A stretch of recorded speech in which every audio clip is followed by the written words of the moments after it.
Nesse vídeo eu vou citar alguns pontos que eu já vi pessoalmente e explicar por que não são motivos válidos para deixar de ser testemunha de Jeová. Motivo 1. Culpar a organização pelos erros de indivíduos. Na segunda carta de Pedro, capítulo 2, versículo 2, nós lemos: além disso, muitos seguirão sua conduta insolente, e por causa deles, as pessoas falarão mal do caminho da verdade. Nós podemos ver um exemplo disso na Bíblia, no caso de Aitofel e Davi. A Bíblia diz: o conselho que Aitofel dava era considerado como a palavra do verdadeiro Deus. Aitofel era o conselheiro pessoal do rei Davi. O seu cargo poderia ser equiparado a um cargo de uma pessoa, por exemplo, do corpo governante das Testemunhas de Jeová. Porém, mais tarde, esse companheiro, antes íntimo, tornou-se traidor e juntou-se a Absalão, filho de Davi, num golpe contra o rei Davi. Nessa empreitada, Absalão abusou sexualmente das esposas de Davi e armou um exército rebelde para matá-lo. Tudo isso teve o apoio de Aitofel, conselheiro do rei escolhido por Deus. Então veja que todas essas coisas terríveis aconteceram dentro do povo escolhido de Deus. Será que Davi pensou algo mais ou menos assim? Como poderia Deus aprovar esse povo? Que Deus é esse que permite isso? Esse certamente não é o povo de Deus. Eu vou me dissociar de Israel e me juntar a outro povo com outra religião. Será que Davi pensou isso? Não.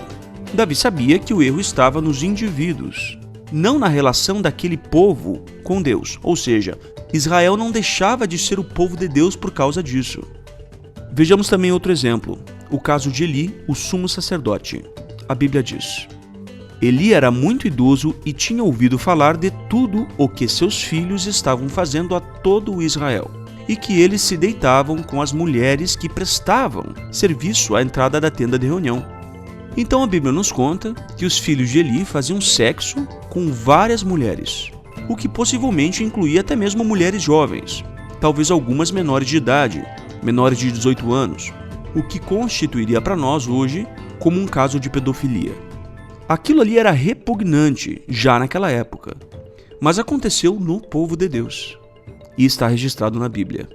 Será que as pessoas que sabiam das ações dos filhos de Eli abandonaram a adoração de Jeová e se dissociaram da nação de Israel por causa disso? De forma alguma. As pessoas sabiam que o erro estava nas ações dos filhos de Eli e também nas ações de Eli, que ele foi tolerante com o pecado de seus filhos. Mas o problema não estava na relação de Israel com Jeová. Jeová ainda era o Deus de Israel. Israel ainda era o povo escolhido de Deus. Então esses relatos nos ensinam algo muito claro. Mesmo no povo de Deus, até mesmo indivíduos com grandes privilégios de serviço, talvez um ancião ou um superintendente viajante, tais pessoas podem vir a cometer ações repugnantes. E nem por isso devemos concluir que as Testemunhas de Jeová não são o povo de Deus. Isso acontece em todo tipo de religião. Se você quiser pertencer a uma religião onde nenhuma pessoa cometa pedofilia, onde nenhuma pessoa cometa imoralidade sexual, onde nenhuma pessoa minta, onde nenhuma pessoa fale que não deva, nem ateu você vai poder ser. Você não vai poder ser nada, porque toda a organização contém pessoas imprestáveis. Existem pessoas que cometem ações repugnantes em todas as religiões, inclusive na religião verdadeira. E aqui eu acho que esse é um ponto que todos nós temos em comum. Qualquer pessoa de qualquer religião, por mais que discorde das Testemunhas de Jeová teologicamente em assuntos específicos, vai concordar com isso que eu estou falando. Em todo lugar, em toda organização, existem pessoas imprestáveis. E existem pessoas boas também. Você não pode deixar de pertencer a uma igreja. Aqui eu não estou falando só das Testemunhas de Jeová. O que eu estou falando aqui serve para todo tipo de religião. Você não pode deixar de pertencer a uma religião porque existem pessoas imprestáveis naquela religião. Pessoas desse tipo existirão em todas as religiões.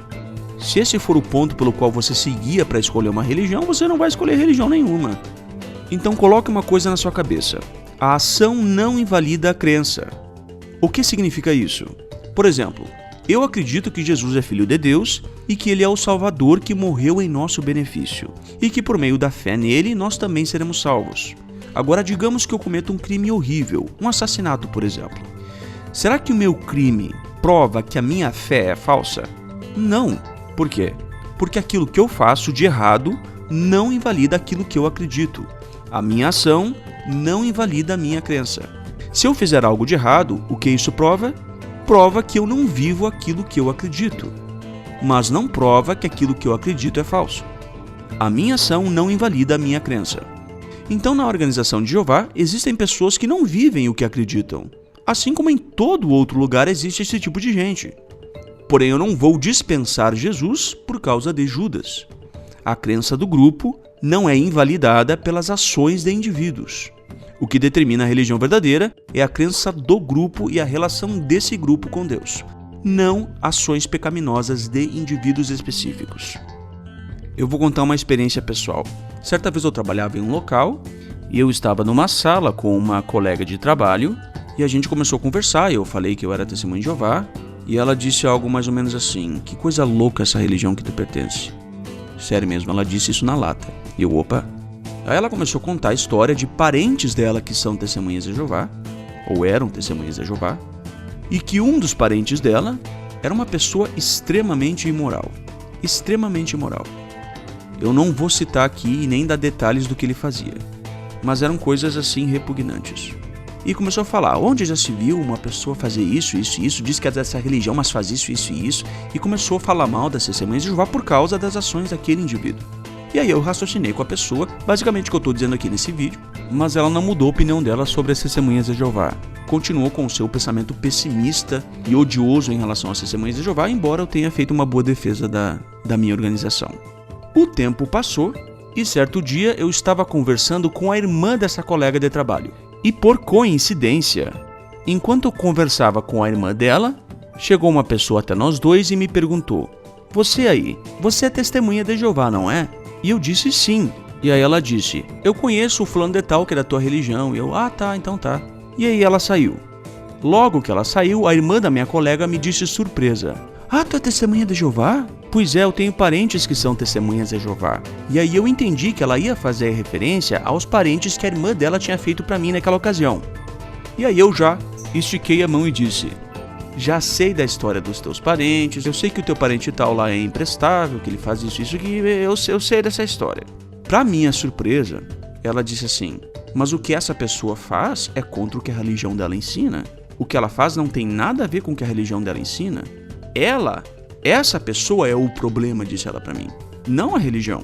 Eu sei muito bem que a tua religião ensina coisas boas, ensina a moral correta, ensina o bem, e essa pessoa específica, ela não vive aquilo que a religião dela ensina. Eu sei disso.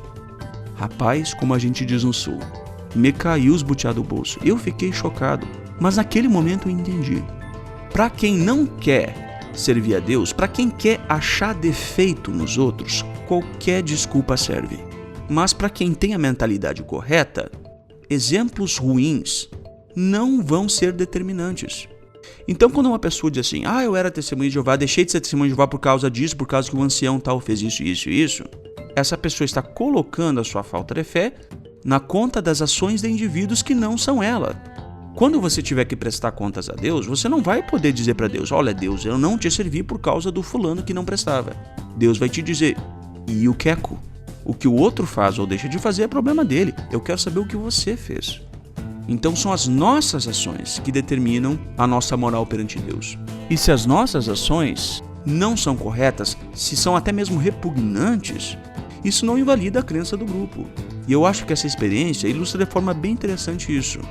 A mesma ação pode ser vista e interpretada de formas diferentes por pessoas diferentes. Tudo vai do coração da pessoa.